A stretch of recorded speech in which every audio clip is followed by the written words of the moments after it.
et l'économiste cite l'icon Brickell comme le symbole de la reprise du marché immobilier à Miami, avec en moyenne 60 appartements vendus chaque mois, 2 fois plus que les prévisions les plus optimistes.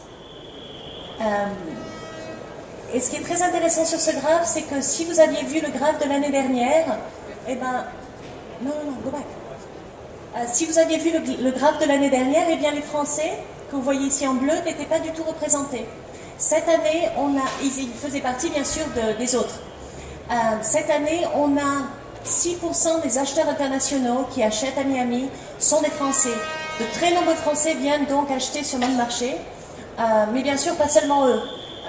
Venezuela, Mexique, Colombie, Canada, Argentine et Brésil, mais parmi les autres qui font partie de cette grande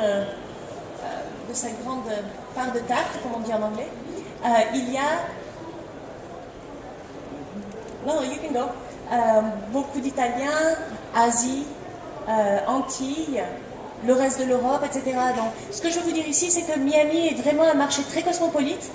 Et les gens qui vivent à Miami, dont les 60 000 Français, mais il y a aussi de très nombreux Italiens, beaucoup d'Espagnols, beaucoup de Sud-Américains, et vous allez avoir le plaisir à Miami de vivre dans une communauté très cosmopolite, très internationale, où il y a vraiment pour tous les goûts et où on se sent vraiment très à l'aise tout de suite.